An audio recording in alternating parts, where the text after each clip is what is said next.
예, 하나님의 말씀 마가복음 14장 35절과 36절 두 구절 말씀만 같이 보겠습니다. 마가복음 14장 35절입니다. 앞으로 조금 가셔서 땅에 엎드려 가능하다면 그 시간이 그에게서 지나가기를 기도하시며 말씀하시기를 아바 아버지 아버지께는 모든 것이 가능하시오니 이 잔을 내게서 옮겨 주옵소서. 그러나 내가 원하는 대로 하지 마옵시고 아버지께서 원하시는 대로 하옵소서라고 하시더라. 네, 오늘 말씀의 제목은 거절 당하신 기도입니다. 지난번에도 겟세마네에 대해서 우리가 좀 봤었는데요. 오늘은 그 겟세마네 기도 중에서 또 우리가 좀 주목해야 될 부분에 대해서 좀 더 이 말씀을 통해서 우리가 상고하기를 원합니다.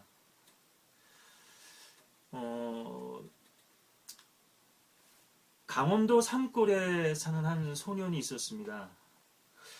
홀 어머니를 모시고 있었고요. 또 어머니가 병드셔서 병수발도 해야 되고 또 살림도 거들어야 되고 또 생활도 어느 정도 또 책임져야 되는 그러한 상황이 됐습니다. 이 소년이 산에서 나무를 해다가 장터에 나가서 이제 나무를 파는데요. 아직 어린 소년이 산에 올라가서 나무를 하는 것도 참 힘겨운 일일 텐데요. 그 나무를 지게에다 잔뜩 지고선 이제 장터가 있는 읍내까지 이 산길을 걸어서 그 무거운 그 짐의 어깨가 짓눌려지는 그런 아주 힘든 그 고통 속에서 나무를 팔기 위해서 이제 장터로 나갑니다.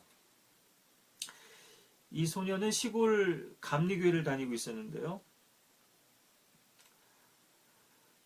가는 길에 하나님께 기도를 드립니다.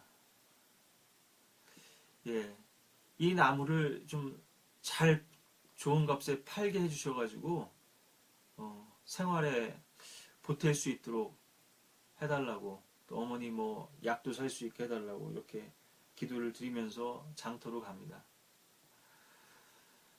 장터에 가서 이 자리를 잡고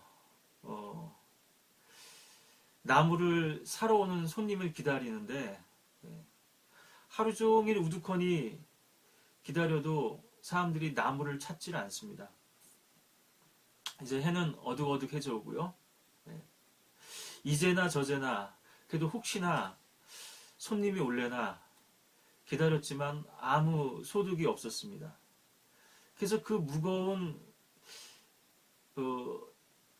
나무 지게를 다시 어깨에 지고서는 집으로 이제 쓸쓸하게 돌아오는 거죠. 힘이 축 처져가지고.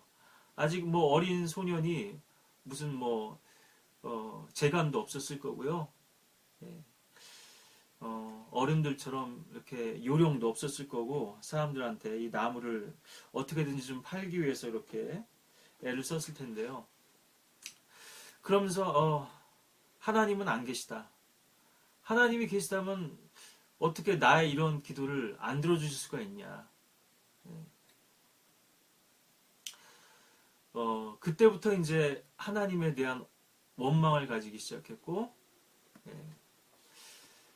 하나님과 담을 쌓고 등을 돌리고 세상으로 그 마음을 향하게 됐습니다.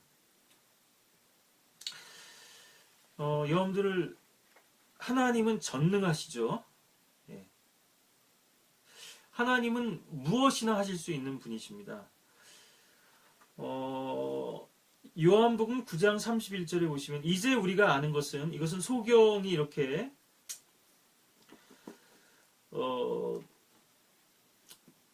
자신의 눈을 뜨게 해준 그 분에 대해서 이야기하는 대목인데요.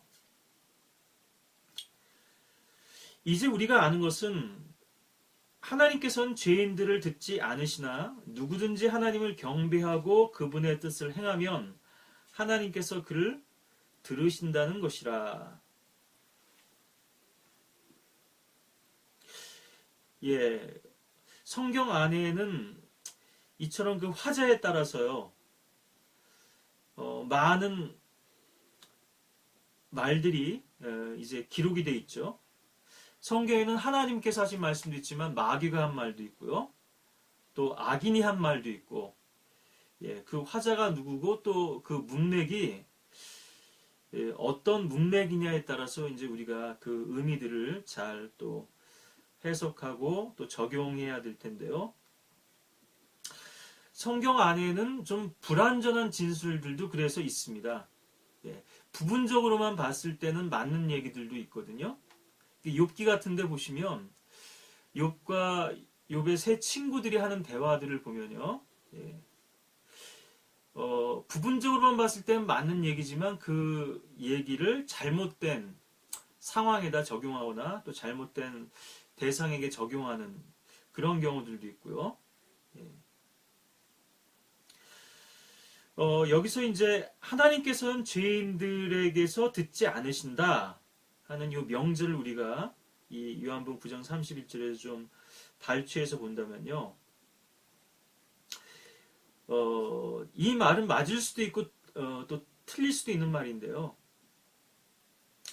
악인의 기도는 주님께 가증하다, 그런 의미에서는 이 이제 말이 맞죠. 또 구약적인 배경에서 예, 유대인들에게 봤을 때는요. 예, 그분의 뜻을 행치 않는 불순종하는 백성들의 기도는 주님께서 이제 거절하신다. 이제 이런 취지에서 하는 얘기인데요.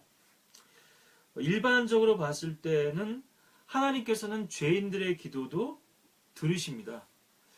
대표적으로는 우리가 회개하고 예수 그리스도를 구주로 영접할 때 우린 죄인으로서 주님께 기도하는 거죠.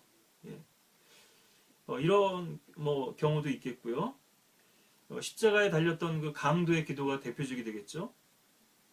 오늘 주님의 나라에 임할 때 나를 기억해 달라고 했을 때 네가 오늘 나와 함께 낙원에 있으리라 이렇게 약속을 하셨는데요.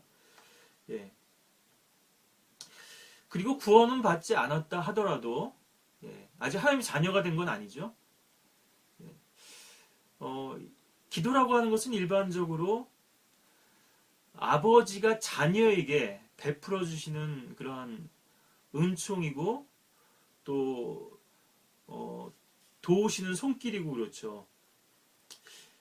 자기 자녀가 아닌 자들에게 공급해야 될 필요는 없죠. 기본적으로는 자녀들에게 하나님께서 베푸시는 그런 그 은총입니다만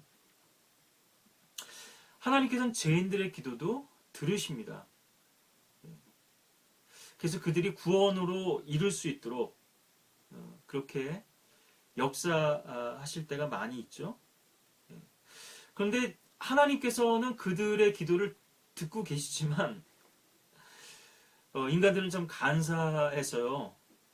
그 상황이 좀 모면되고 나면 언제 그랬냐는 듯이 또 하나님을 까맣게 잊어버리죠. 하나님께 했던 그런 서원이라든가 약속이라든가 맹세라든가. 예. 좀 전의 경우는 그 어린 소년, 죄인이었던 그 소년의 기도를 안 들어주신 경우였지만요. 때론 들어주셨음에도 불구하고 하나님을 찾질 않죠. 이처럼 좀 다양한 경우들이 있을 수 있습니다. 그러면 그 소년의 기도를 들어주지 않으셨다고 해서 하나님께서는 능력이 없으신 분이냐? 하나님은 안 계시는 것이냐? 이거는 인간들의 주관적인 생각일 뿐이죠. 자기 중심적으로 이해를 하고 해석을 하니까 이제 그렇게 받아들이는 것이고요. 물론 그렇게 기도가 응답되지 않았어도 어떤 사람들은 그럼에도 뭔가 나에게 어떤 문제가 있겠지. 내가 하나님을 더 열심히 찾아봐야지. 뭐 이렇게 또 마음을 가지는 사람도 있을 수 있겠죠. 예.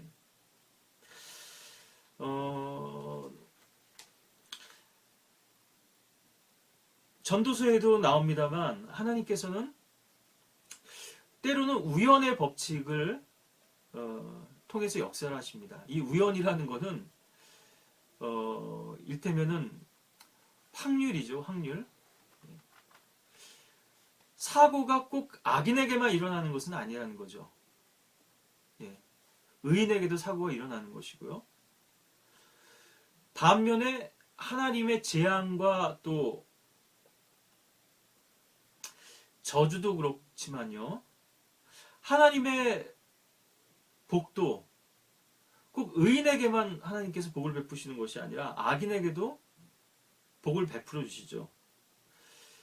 악인에게도 태양을 비추시고 의인에게도 태양을 비추시고 비도 내려주시고 그렇게 해서 하나님께서는 사람들의 마음들을 시험하시는 건데요. 만일 인간들이 하는 모든 기도가 다 응답된다. 그럼 이 지구상에서는 엄청난 혼란이 일어날 겁니다. 여러분들이 생각되는 대로 다 이루어진다고 생각해 보세요. 여러분들이 원하고 바라는 대로. 70여 명의 지금 사람들이 원하는 대로 다 이루어진다고 해보면요. 일테면은 쉬운 예를 들어서 두 나라가 전쟁을 합니다. 이 나라도 이기게 해달라고 그러고 저 나라도 이기게 해달라고 그러는데 그럼 어떻게 돼야 될까요? 그리고 우리가 의미 없이 했던 그런 말들이 쉽게 얘기하면 저주와 욕이죠. 그대로 다 이루어진다고 한번 생각해 보십시오. 여기저기서 막 교통사고가 나고요. 사람이 가다가 엎어져서 코가 깨지고 뒤로 자빠지고 위에서 어떤 물건이 떨어져가지고 사람이 머리에 맞아서 또 사고로 다치거나 죽고 우리가 생각하는 그러한 악한 생각대로 악한 말대로 모든 것이 다 이루어진다면요. 별 의미 없이 세상 사람들이 하는 욕들입니다만 되져버려라든가 저 차 그냥 가다가 펑크나 나버려라 아니면 저 비행기 그냥 사고나 나버려라 그 말들이 그냥 그대로 다 이루어진다면요. 얼마나 엄청난 그런 혼란이 벌어지겠습니까? 자, 오늘 이 말씀은 기도에 대한 이제 말씀이기도 합니다만, 우리가 그 기도에 대해서 가장 기초적으로 성경을 공부할 때 이야기하는 것이 기도에 대한 응답에 있어서 하나님께서는 세 가지로 응답을 하신다. yes라고 응답하실 때도 있지만, 그래서 우리의 그 기도대로 들어주실 때도 있지만, 때로는 거절하시는 것도 응답이다. 그리고 때로는 기다리라고 하는 그러한 응답이 있을 때도 있다.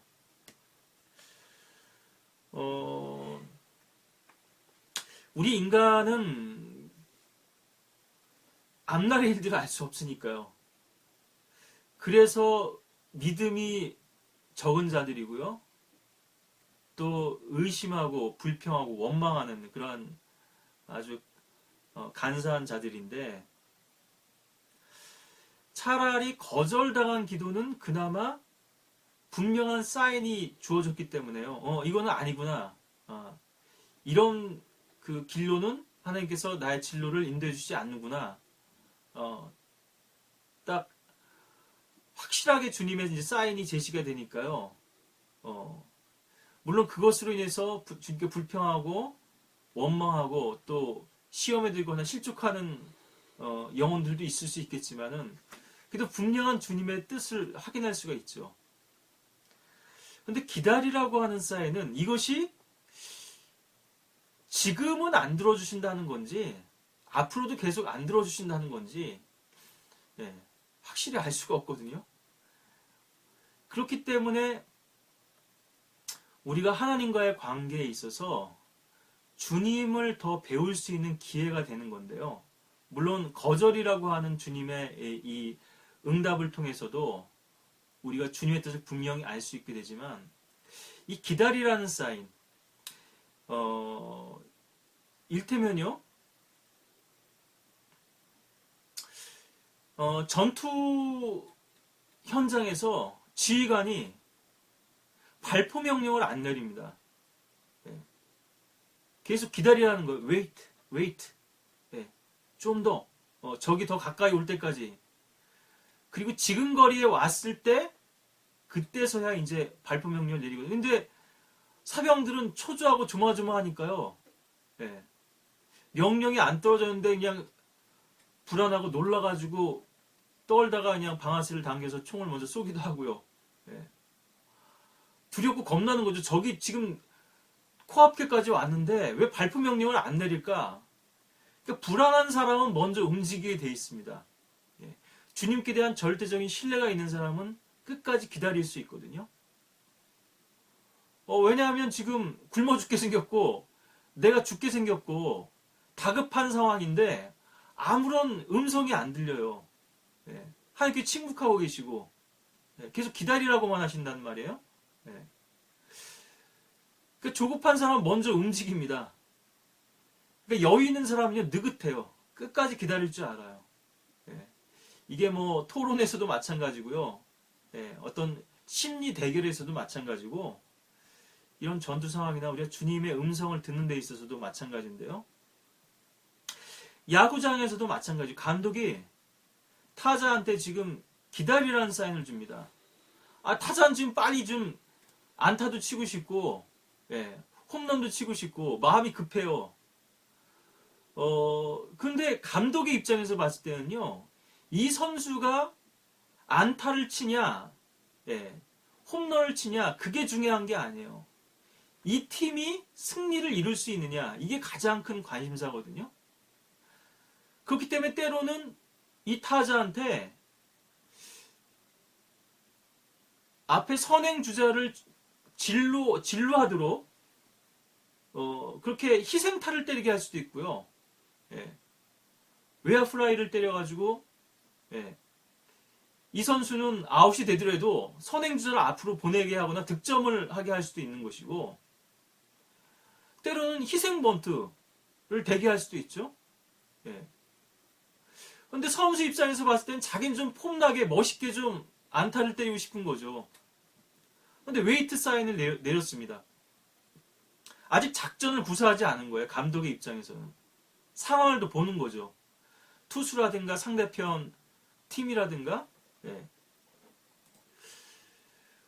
반대의 경우도 있을 수 있죠. 투수는요.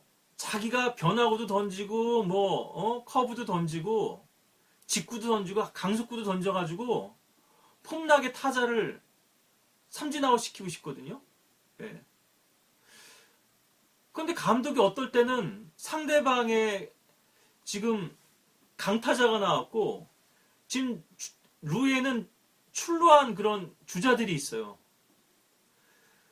그럴 때는 고의로 사사구를 던지게 하기도 하죠. 눈을 꽉 채워놓고 경기라면 병살 타를 잡기도 좋고 더블 플레이를 할 수도 있고요. 득점을 못하도록 홈에 뛰어들어온 선수 왜냐면 반드시 뛰어야 되니까요. 후발 주자가 있기 때문에 안 뛰면은 안 되니까 그래서 더 맞춰서 잡기가 쉽거든요. 나는 공을 좀 잘 던지고 싶은데 투수 입장에서는 감독이 고의 사구를 하라고 그럽니다. 볼을 던져가지고 비어있는 일루에 출루를 시키라는 얘기예요. 예. 또 야구는 혼자 하는 게임이 아니잖아요. 그러니까 투수 입장에서는 자기 혼자 좀 실력을 과시해가지고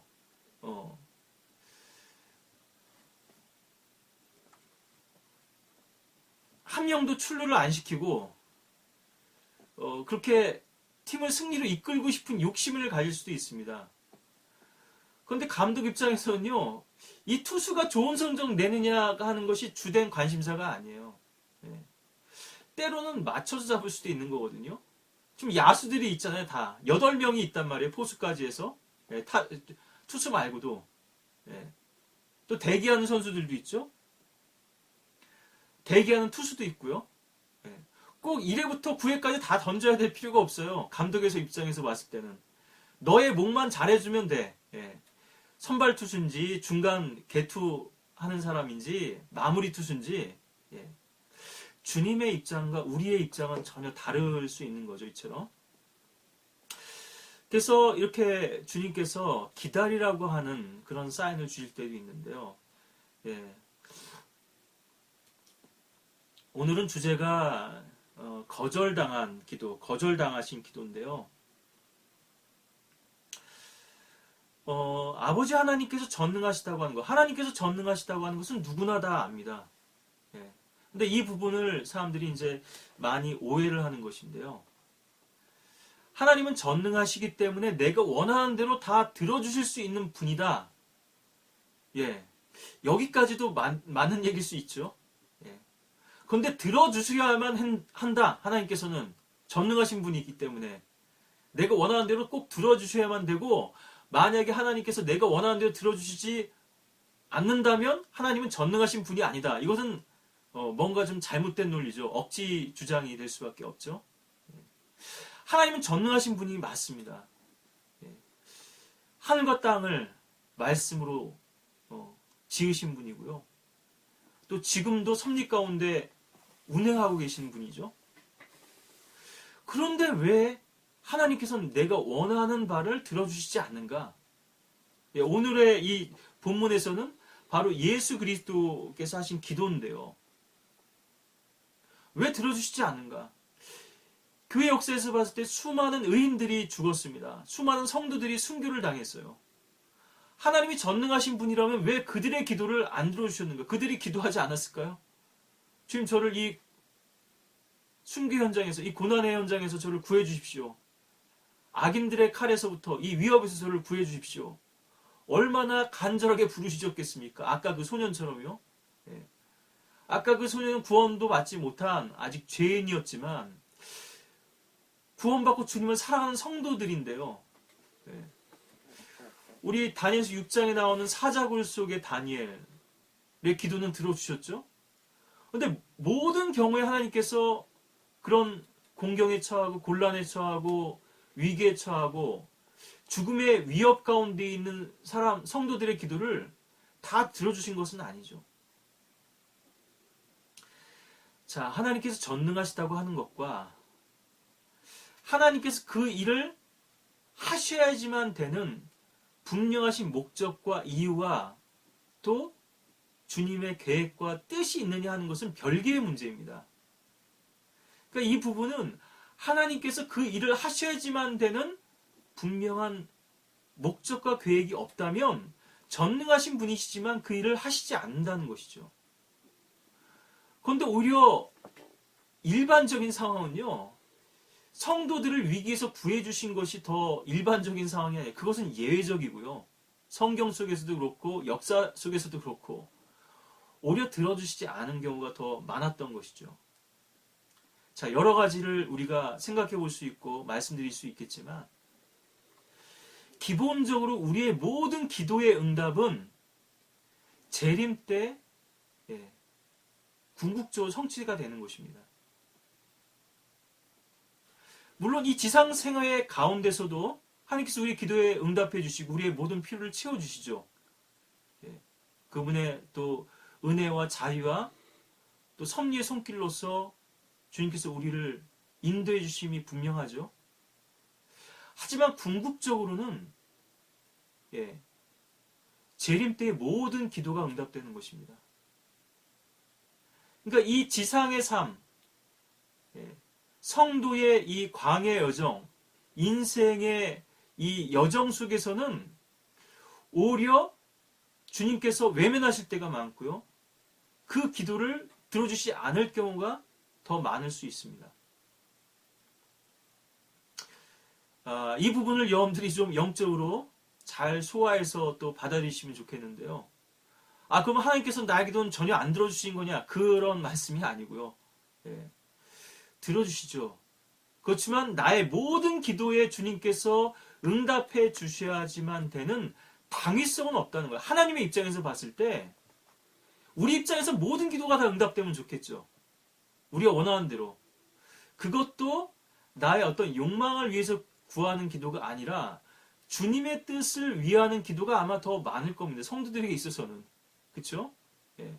이렇게 해주시면 내가 주님을 더 이렇게 잘 섬길 수 있겠습니다. 예. 그럼에도 불구하고 그러한 기도에 주님께서 다 응답해 주시는 것만 아니라는 거죠. 예. 이것이 현실입니다. 이것이 여러분들이 객관적으로 이해하고 받아들여야 하는 기도에 대한 올바른 이해예요. 성경에서 봤을 때 또 교회의 역사나 신앙의 그런 선진들의 간증 속에서 우리가 이해할 수 있는 그러한 그 올바른 관점입니다.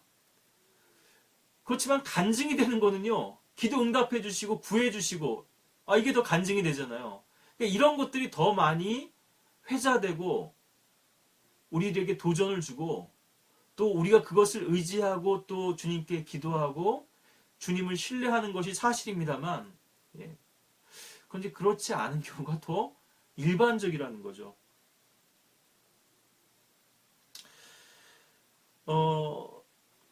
그래서 오늘 이 본문 말씀 보시면요. 그래서 주님께서 우리를 높여주시는 것도 마찬가지입니다. 분명히 하나님의 능하신 손길 아래에서 겸손하라. 우리 이 구절 한번 보실까요? 베드로전서 5장에 있는 말씀.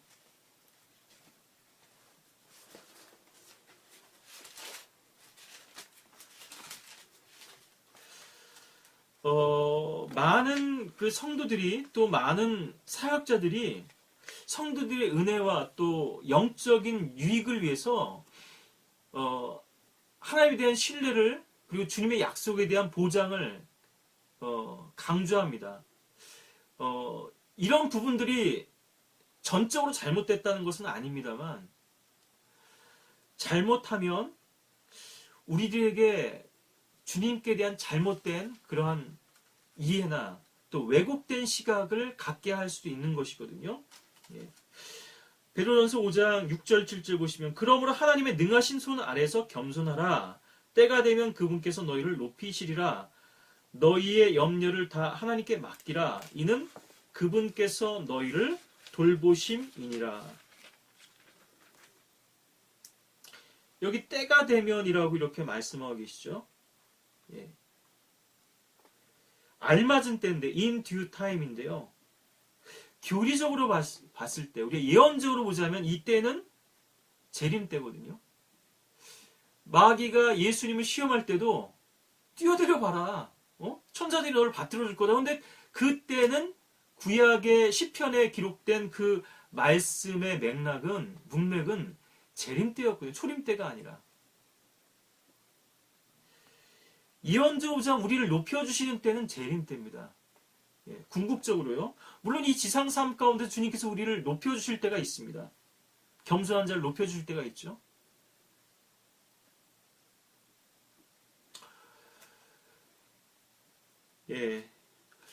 우리 성도의 자세는 무엇이냐 하면 그분께서 우리를 높여주시지 않는다 할지라도 다니엘의 세 친구들의 믿음의 고백이죠. If not, 그리 아니하실지라도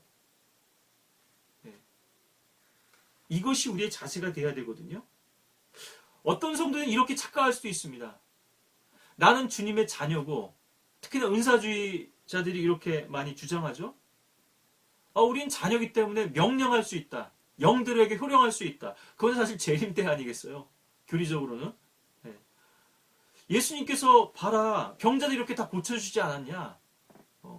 구원받으면 이처럼 모든 질병에서부터 자유케 될 수 있다.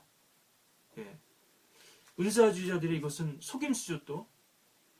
신유가 분명히 있죠. 디바인 힐링이 있죠. 하나님의 능력의 손길로 우리 치유해 주시는 것이 분명히 있죠. 그렇지만 모든 성도들을 다 주님께서 그 질병을 치유해 주시는 것은 아닙니다. 왜 그럴까요? 자녀잖아요. 네? 하나님의 백성이잖아요. 왜 그러한 질병이나 경제적인 어려움이나 여러 가지 상실과 아픔들을 우리들에게 허락하시는 걸까요? 예. 이 세상은 살만한 곳이 못되다고 하는 것을 우리에게 보여주시기 위함이기도 하고, 여러 가지 물론 이유가 있겠죠. 우리를 연단하시기 위함도 있고, 예. 주님을 더 소망하고 하늘나라를 더 열망하도록 하시기 위해서. 이 지상이 우리가 영원히 뿌리내리고 살아야 할 것이 아니라는 거죠. 이 육신이 우리의 육성하고 가꿔가지고 건강하고 또 늙도록 노쇠하지 않고 힘있게 장수하고, 이것이 목적이 아니라는 것이죠. 주님께서는 분명히 우리를 높여주십니다. 예. 이것이 하나님의 법칙이죠. 또 우리의 기도를 응답해 주십니다. 많은 부분에 있어서. 그렇지만 우리 성도가 주님께서 마땅히 이렇게 해 주셔야 됩니다라고 요구할 수 있는 권리는 없습니다. 그건 아버지께 달린 거예요. 아버지의 권세에 속한 것입니다. 우리가 이 부분을 착각하게 되면요, 예, 많은 부분 주님과의 관계에서 혼선을 피할 수가 없거든요. 누군가에게, 예,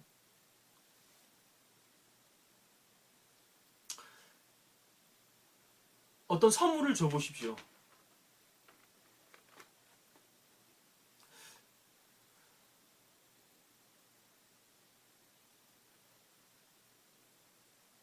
처음에 아주 감사하게 받죠, 그걸.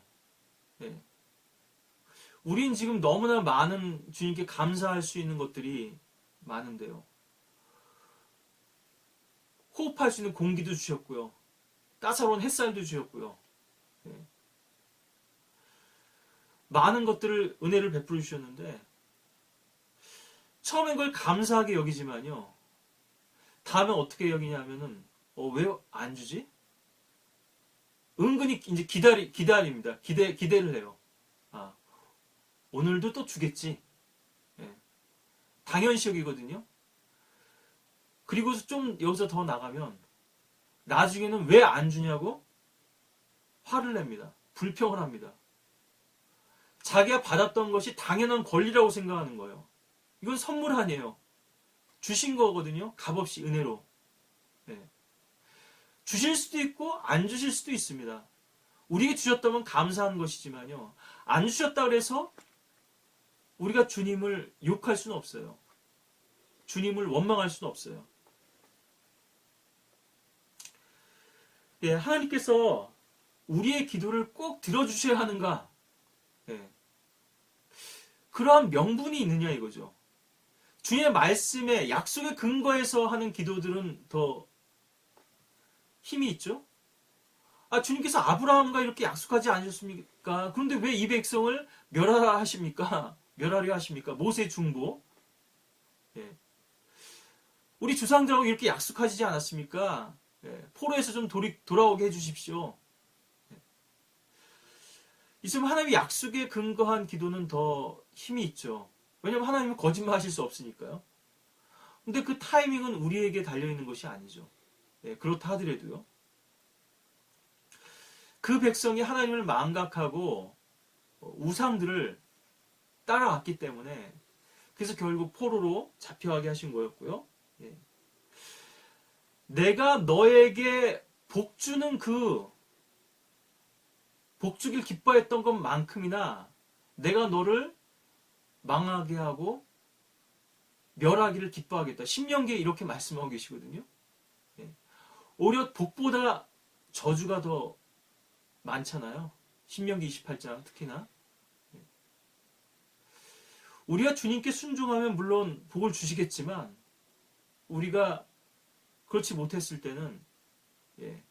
하나님께서 그 이상으로 신실하게 우리들을 징책하시겠죠. 주님의 그 성품의 그런 근거에서요. 오늘날 이 한국 사회가 왜 이렇게 되었을까? 이제 우리가 좀 돌아보면요. 영적으로 왜 이렇게 타락하게 됐을까? 왜 한국 교회가 왜 이렇게 엉망이 됐을까?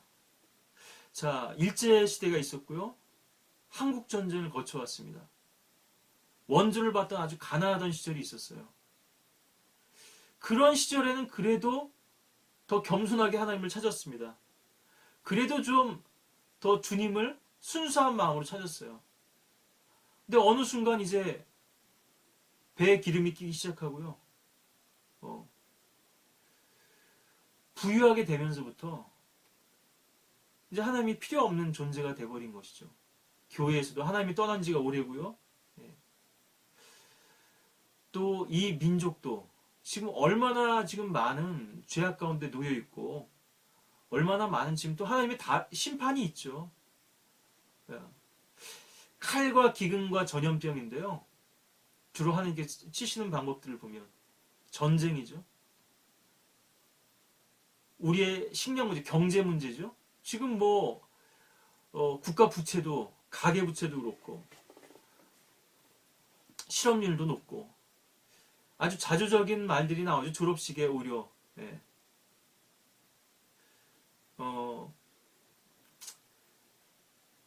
명문대학을 나와도 이제 취업을 보장받을 수 없는 그런 시대가 돼버렸는데요.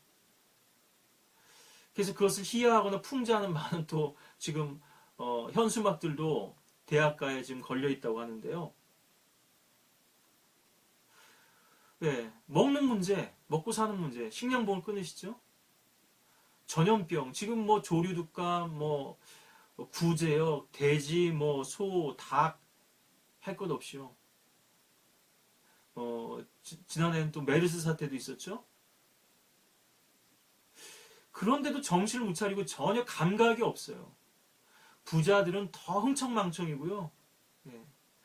그나마 좀 안정적인 삶을 누리는 사람들은 더 많이 쾌락을 누리려고 그렇게 욕심을 갖고요. 없는 사람들은 없는 사람들이 아둥바둥하면서 또 길을 쓰고 또 이렇게 살아가죠.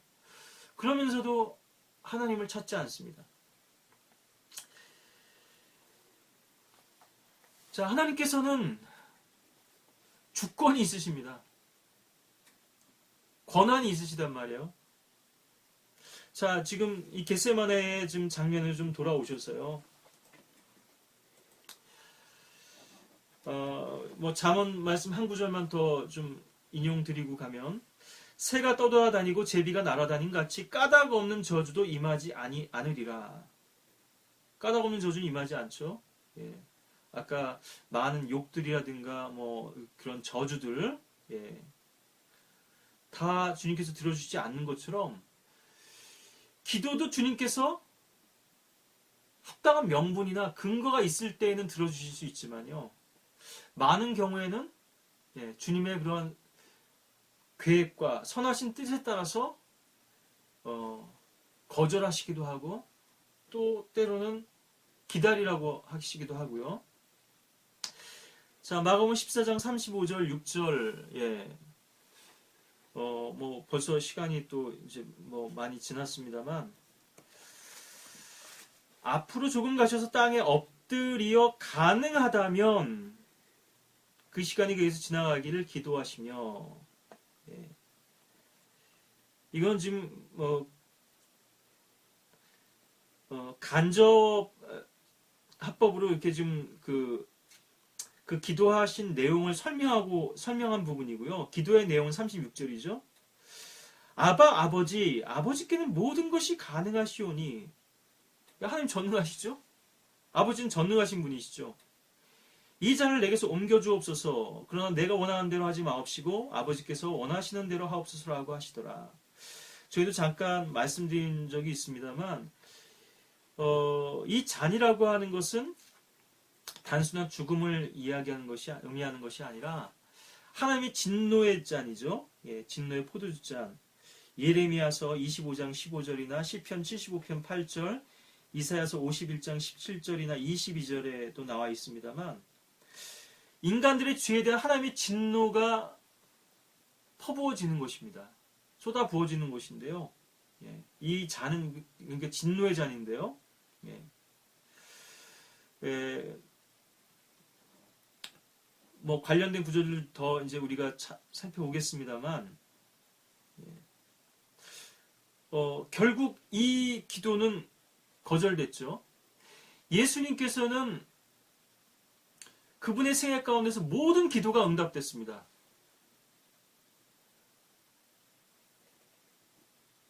왜냐하면 그분께서는 주님의 뜻대로, 주님의 계획표와 시간표대로 따라서 순종하는 삶을 사셨기 때문에 그렇거든요. 아들 하나님께서는 아버지 하나님의 그 뜻대로 이행하는 삶을 사셨기 때문에 모든 기도가 다 응답됐습니다. 그런데 오직 이 기도 하나만 응답되지 않은 거예요. 거절당한 거예요. 예, 이 부분 뭐 좀 더 이제 살펴볼 텐데요. 그래서 단순히 어떤 죽음을 두려워해서 그렇게 드리신 기도가 아니라는 거죠. 예. 우리 히브리서 5장에 있는 구절을 먼저 잠깐 보시고요. 예. 또 사도행전 2장에 있는 말씀 두 구절만 좀 살펴보고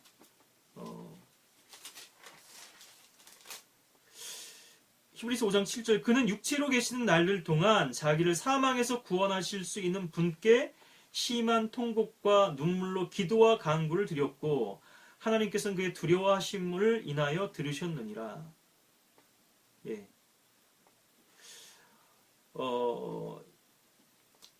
여기서는 이제 죽음에서 구하셨다고 하는 이 부분이 이제 연락된 거죠. 이제 주님께서 들어주신 거죠. 예, 응답해 주신 거죠. 그가 아들이면서도 고난받은 일들로 순종을 배워서 온전하게 되심으로 자기에게 순종하는 모든 사람에게 영원한 구원의 근원이 되셨고, 예, 9절까지 이렇게 봤는데요. 예, 사망에서 구원하실 수 있는 분, 아버지 하나님께 이제 기도를 드리셨는데요. 이 겟세마네 기도의 한 부분이 될 수 있겠죠. 우리 사도행전 2장 24절도 더 보시면은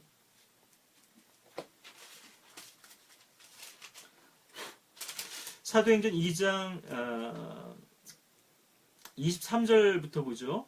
하나님의 정하신 뜻과 미리 아심을 따라 내어주신 그를 너희가 붙잡아 무법자들의 손을 통해 십자가에 못 박아 죽였으나 하나님께서 그를 사망의 고통에서 풀어 살리셨으니 이는 그가 사망에 매어 있을 수 없었기 때문이라. 예. 주님께서는 사망에 매어 있을 수 없었죠.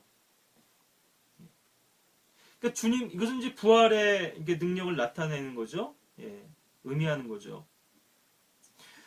주님께서는 분명히 부활하실다는 것이 예,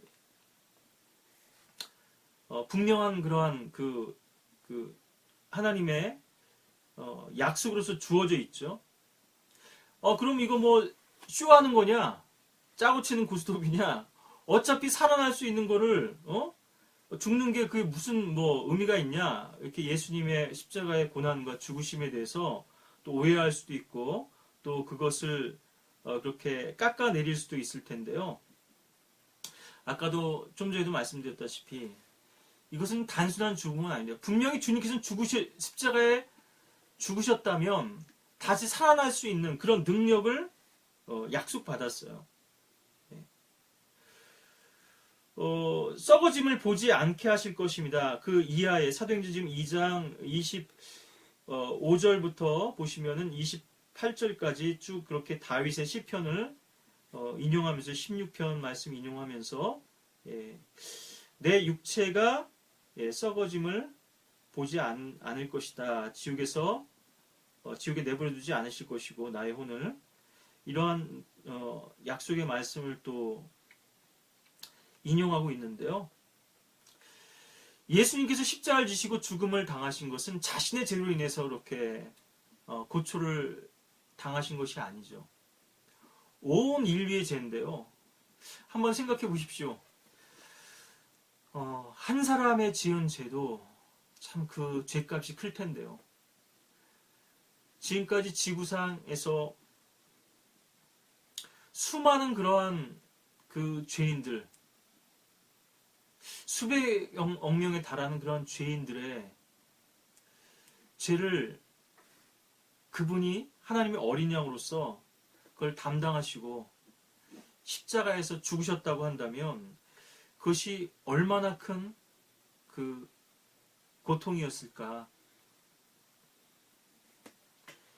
그 하나님의 진노 가운데 놓인다고 하는 것은요. 주님께로부터 버림받은 것이죠.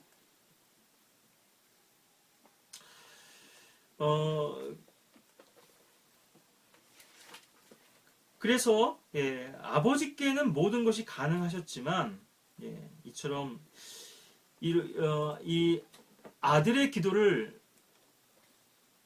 거절하셨던 이유는요.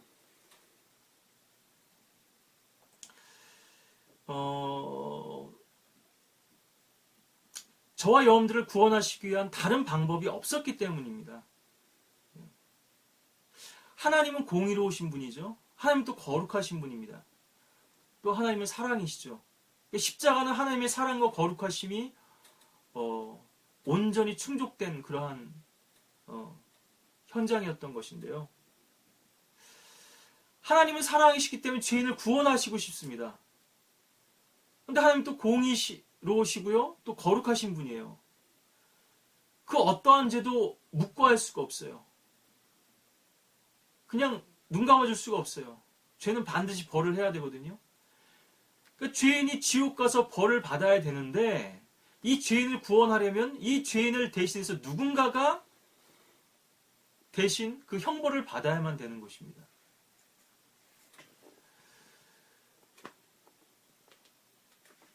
그런데 죄를 가진 죄인들은요, 우리 인간들 중에서 중보자를 찾을 수가 없어요.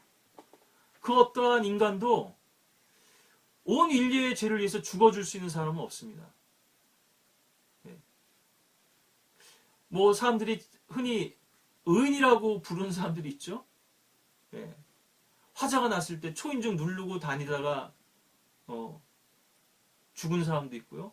물에 빠진 사람들을 구해주려다가 자기는 또 죽은 사람도 있고요. 지하철에 떨어진 사람을 취객을 구해주려다가 또 죽은 사람도 있고. 그래서 뭐 꽃도 갖다 바치고요. 그것은 그 한두 사람 아니면 여러 명의 육체적 생명을 좀 연장시켜줬을 뿐입니다. 그들로 죽으면 똑같이 지옥 가요. 멸망당할 수밖에 없어요. 영원한 지옥불에서 형벌받을 수밖에 없어요. 의인이라 할지라도 자기 생명을 조금 더, 이 지상의 생명을 좀 연장한다든가, 몇 사람의 생명을 더 구해줄 수 있을지 모르지만요. 뭐 요즘 전쟁 영화 이렇게 소개되는 거 보니까 죄송해요. 저는 뭐 이 영화를 안 봤습니다만 줄거리 소개되는 거 보니까요. 2차 세계대전 당시에 의무병으로 나가서 수십 명의 생명을 구한 그런 사람의 일화를 다루고 있더라고요. 그래도 그 사람들 또다시 죽잖아요. 또다시 지옥에 갈 수밖에 없고 예수 그리스도의 보혈로서 그 죄가 사함받지 못한다면요. 그래서 하나님께서는 아들을 십자가에서 고통스럽게 죽게 내버려 둘 수밖에 없었습니다. 예, 시편 33편 4절에 보시면 주의 말씀은 옳으며 그의 모든 역사는 진리 가운데서 이루어지는도다.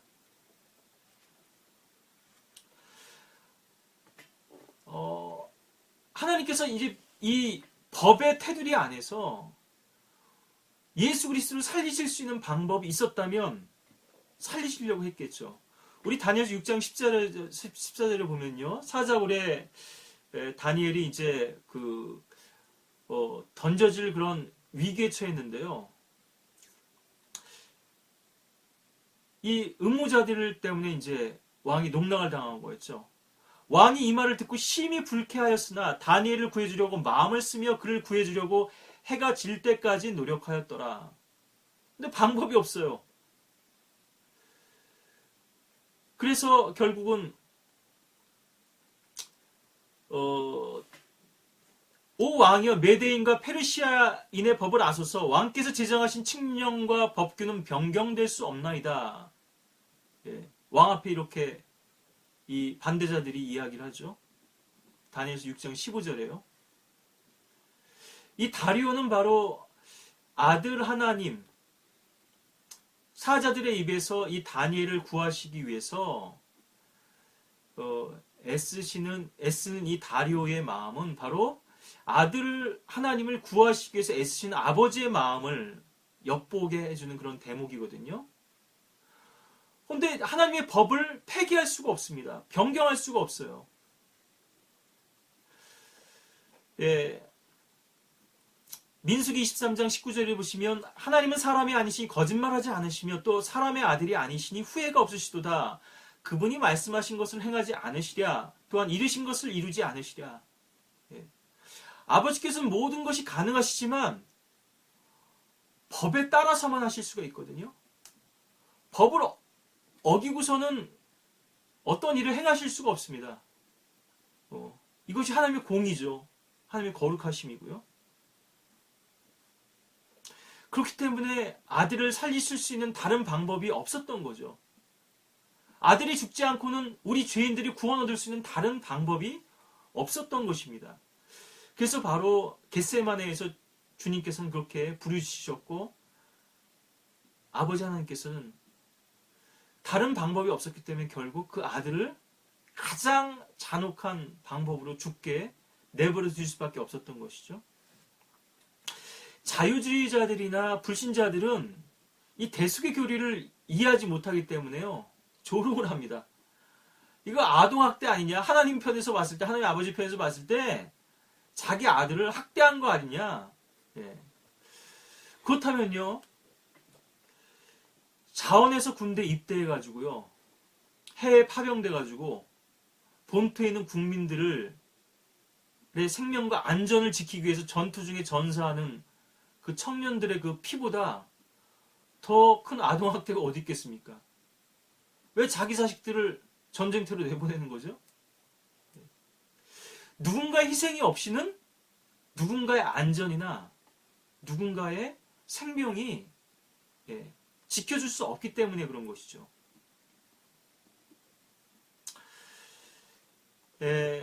제가 이제 이 말씀을 좀 마무리하면서 몇 가지 좀 이해를 좀 들어드리려고 하는데요. 하나님은 그처럼 자신이 선포하신 그 법, 그 말씀에 철저하신 것이죠. 이 법은 변경될 수가 없기 때문에 이 하나님의 말씀은 참되고 신실하고 폐기될 수 없기 때문에요. 그래서 성도들의 믿음과 실행의 최종 권위인 것이죠. 모든 문제에 있어서 최종 권위입니다. 사람은 거짓말쟁이지만 하나님 참되시지만 사람 모두 거짓말쟁이죠. 우리가 신뢰할 수 있는 건 하나님 말씀밖에 없습니다. 중세 암흑시대에 한 왕이 있었습니다. 이 왕이 법을 선포하기를요. 왕국 안에서 도둑질하다가 잡힌 사람은 그 두 눈을 다 뽑아버리겠다.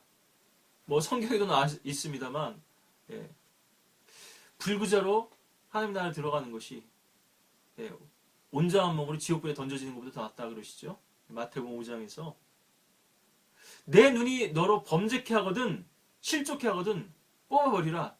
내 손이 너로 실족해 하거든 잘라버리라. 예.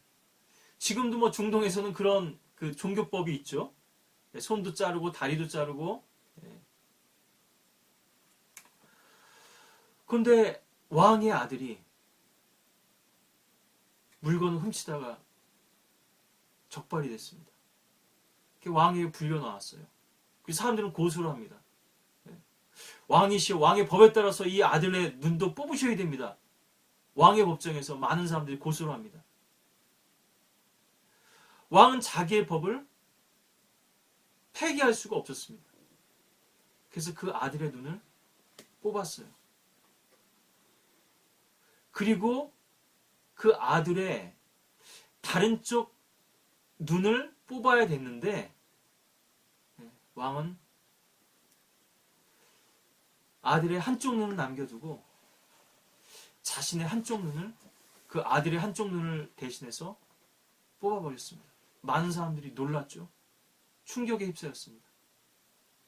왕은 자신의 법을 지켰고 그 법의 요구에 따라서 형벌도 온전히 집행이 됐습니다. 그래서 아들의 한쪽 눈은 살릴 수가 있었던 것이죠. 에스겔서 18장 4절에 보시면 보라 모든 혼들은 내 것이라 아비의 혼이 그렇듯이 자식의 혼도 내 것이라 범죄하는 혼은 죽으리라. 18장 20절에서도 범죄하는 혼은 죽으리라고 말씀하시죠. 죄에 대한 율법의 요구는 사망입니다. 누군가는 반드시 죽어야만 했습니다. 그래서 아버지께서는 이 아들의 기도를 외면하실 수밖에 없었던 것이죠. 자, 아까도 말씀드렸다시피 이 부분을 좀 성도들의 삶 가운데서 우리가 좀 실질적으로, 영적으로, 구체적으로 좀 적용했으면 합니다. 왜 하나님께서 나의 기도를 거절하셔야지만 하는가? 외면하셔야지만 했는가? 하나님께서는 분명히 이유가 있으시다는 거죠. 그렇게 공의로우시고 신실하시고 사랑이 많으시고 거룩하신 분께서, 은혜롭고 자비로우신 분께서 나의 기도를 지금 들어주시지 않고 있다면 분명한 이유가 있는 것이고요. 근원적으로는 주님께서 재림하실 때 자녀들은 이제 이 천한 몸을 벗고 썩지 아니할 몸, 멸하지 아니할 영원한 영광의 몸을 입게 될 것이고요. 아들의 지위를 누리게 되겠죠. 지난번에 말씀이 임할 때까지라고 우리 요셉의 생애도 봤습니다만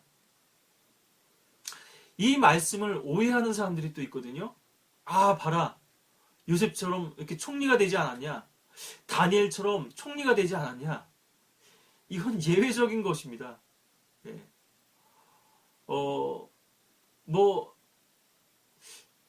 백화점 왕이었던 사람도 있고요. 미국 최신부 장관도 하고, 이렇게 영국의 총리도 했던 사람들, 수상도 지낸 사람도 있고, 그리스인들 중에 이렇게 높임을 받은 사람들이 나와야 하나님께서 영광 받으실 것이 아니냐. 이렇게 사람들은 생각을 하죠. 하나님께서 그렇게 역사하실 때도 있습니다. 물론. 그렇지만 이건 역시나 예외적인 법칙이라는 거죠. 하나님께서 특별한 목적을 위해서 어떤 사람을 이렇게 높여주실 수 있습니다. 모르케처럼 승격시켜 줄 수가 있어요. 그렇지만 교회의 역사나 성경의 역사 속에서 대부분의 경우 하나님께서는 그러한 방법으로 일하시지만은 않았습니다. 왜냐하면요, 악인들은 이 지상 삶이 끝입니다. 이 지상에서라도 잘 먹고 잘 살아야 돼요. 지옥 가면 고통밖에 기다리는 것이 없으니까. 근데 하나님의 자녀들은요, 오는 세상이 있고요, 내일이 있습니다. 소망이 있죠. 주님께서 통치하실 왕국이 있고 우리에게 주어질 영광과 상급과 복이 있습니다. 구약의 이스라엘 백성들 카나안 땅에서 젖과 꿀이 오르는 그 풍성한 땅에서 복을 받았죠. 그래서 성도들이 이 지상에서도 그렇게 풍성한 복을 누려야 된다. 그렇게 또 그런 부분만을 주장하는 그런 사람들이 있을 수 있습니다. 이것은 아까도 말씀드렸다시피 왜곡된 신학이거든요. 왜곡된 신앙입니다. 하나님에 대한 오해고요. 잘못된 시각인데요. 특히 요한 1서에 나오는 말씀, 요한 서신에 나오는 말씀, 은사주의들이 많이 인용하죠. 이 구절도 한 번 더 우리 보면 좋겠는데요. 요한 3서 2절입니다. 사랑하는 자여 무엇보다도 내 혼이 잘된 같이 내가 번성하고 강건하기를 바라노라. 봐라, 성도들은 복받아야 된다. 프로스퍼러티, 번성해야 된다. 융성해야 된다. 여기 헬스라는 말도 나오는데요. 성도들은 건강해야 돼. 이거 봐라, 약속이 있지 않냐. 이 구절도 나중에 언제 또 더 자세히 살펴볼 기회가 있겠습니다만은 하나님의 말씀을 오해하는 것이죠. 우리 잘못된 주장을 하는 것이죠. 예수 믿으면 다 복받아야 되고 건강해야 되고 사업 잘 돼야 되고 병도 안 걸려야 되고 그러한 복음은 없습니다. 이건 거짓된 복음이고요. 다른 복음이죠. 변질된 복음이죠. 마귀의 복음이고요. 성경은 오히려 고난을 받아야지만 영광에 동참할 수 있다 말씀하시고 면류관을 쓰기 위해서는 십자가를 져야 된다고 그렇게 말씀하시죠. 이것이 바로 그리스도의 삶이었죠. 그분의 생이었습니다. 또한 많은 성도들이 걸어야 할 고난의 길이죠.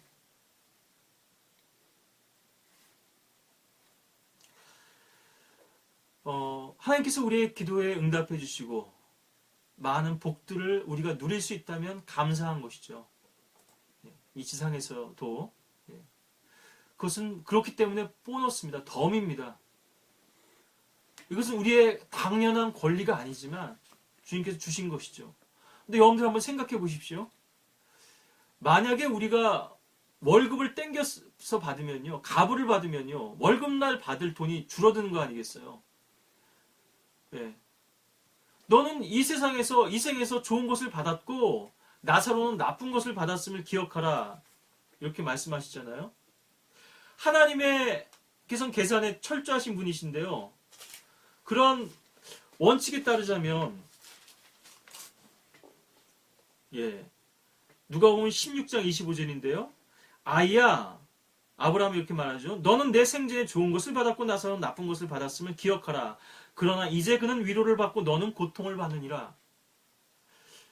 이 지상에서 만약에 그런 복을 여러분들이 누리고 있다면요. 한번 생각해 보십시오. 내가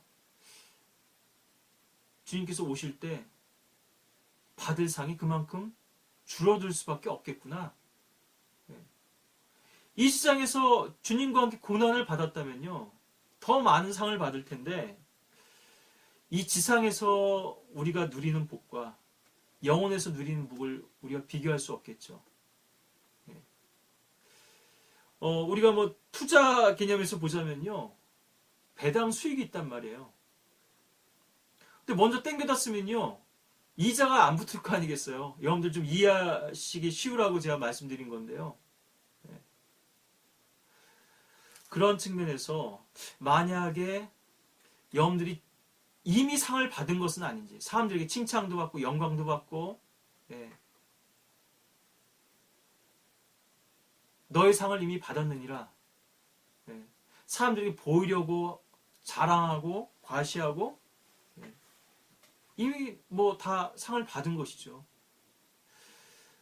그런 측면에서 봤을 때 만약에 지금 우리가 그리스도와 함께 더 낮은 자리에 처하고 박해받고 외면당하고 외로움에 처하고 또 많은 고통과 아픔을 겪고 있다면 주님으로 인해서요. 우리가 잘못해서 겪는 그런 고난 말고요.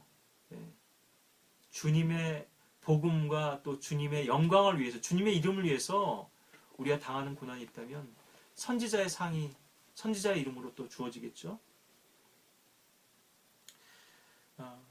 여러분들이 오늘 이 거절당하신 기도 이 주제를 한번 마음속에 새기시면서 주님께서 과연 나에게 원하시는 뜻이 무엇이고 내가 주님께 구해야 할 것이 무엇인지, 왜 주님께서는 때로 나에게 노라고 하는, 거절이라고 하는 이 냉혹하고 차가운 그러한 차디찬 그런 손길로서 나의 뜻을 외면하시는가? 우리가 정욕을 위해서 구하기 때문에 그럴 수도 있고요. 네. 우리에게 그것이 주어졌을 때 우리가 그것이 복이 되기보다 해가 될 수 있기 때문에 그럴 수도 있고요. 그리고 많은 경우에는 우리 성도들은 이 지상에서 고난을 당할 수밖에 없는 위치죠. 이 성도의 삶과 그리스도인의 여정이라고 하는 것, 이 신앙과 또 의인의 삶이라고 하는 부분은 세상 사람들도 많은 고난을 겪습니다. 근데 하나님의 자녀가 그 고난에서 예외해야 될, 열애가 되어야 될 그런 합당한 이유가 없죠. 그리고 왜 하나님께서는 때로는 우리들에게 기다리라고 하시는가? 주님을 더 신뢰하고 주님을 더 깊이 묵상하고 배우도록 우리를 인도하기를 원하심이죠. 다양한 주님의 또 의도와 또 계획과 목적이 있겠습니다만 여러분들을 향하신 주님의 그 사랑의 손길이 무엇이고 그 징계의 채찍이 어떠한 의미가 있는지 한번 주님과의 더 깊은 교제 속에서 여러분들이 묵상하시고 주님의 뜻을 더 배워나가시고 또 주님의 그 고난의 길에 동참하시는 여러분들이 되시기 바라겠습니다.